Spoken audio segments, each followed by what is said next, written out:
The Vézère Valley in southwestern France harbors prehistoric archaeological sites and caves, including Lascaux Cave.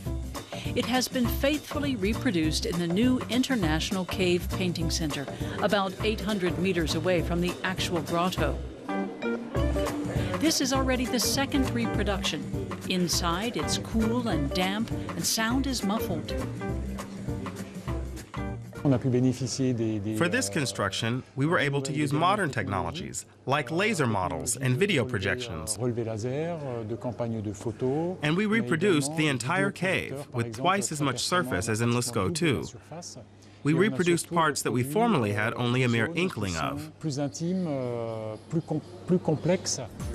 30 artists spent more than 3 years copying the original cave paintings on imitation rock walls made of steel and acrylic resin. They used the same painting and drawing techniques as our cave-dwelling ancestors.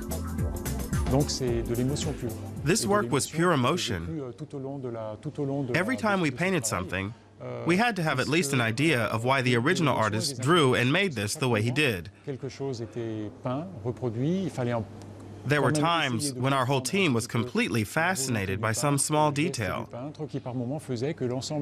even if this detail might seem unimportant to everyone else. But why was the Lascaux cave picked for reproduction? Lascaux is truly extraordinary. In this relatively small grotto, we found an extremely large number of paintings and incised designs that are better preserved than almost anywhere else. It taught us a lot about our ancestors' cave painting all over the world. After all, there were no borders back then. There are hundreds of painted and incised animals, and more than 600 of them have been identified. Bulls, horses, and stags. They're estimated to be 19,000 years old. Pablo Picasso once described their importance for art history, saying, "We haven't invented anything new since." Looking at Lascaux, you see that they weren't only hunters and gatherers, but true artists, people with talent and taste, even though they only had very limited means, and only 3 colors, yellow, red, and black. Some researchers see images of constellations in the paintings. The original cave, a UNESCO World Cultural Heritage Site since 1979, has been closed to the public since the 1960s because human breath fostered the growth of fungus and lichens. The first reproduction, Lascaux II, has already had to be renovated. That shouldn't be necessary in the new museum, which cost 60 million euros. Lascaux II was kind of an experimental lab for us. We learned what we have to do differently to avoid the problems.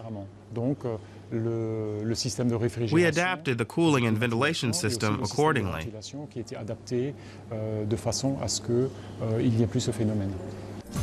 But the new museum is not just a reproduction of the grotto. Here, visitors can also experience Lascaux digitally, including how 4 teenagers discovered the cave on September 12, 1940. They went for a walk in the forest with their dog, looking for a hidden treasure, which they found. But even today, more than 75 years later, much about Lascaux remains unknown.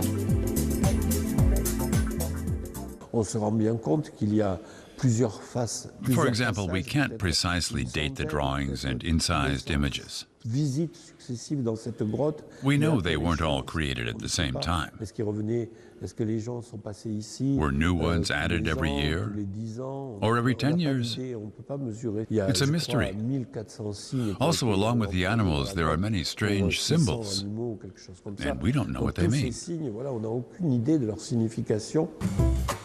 So the Lascaux cave remains a source of inspiration for contemporary artists, too.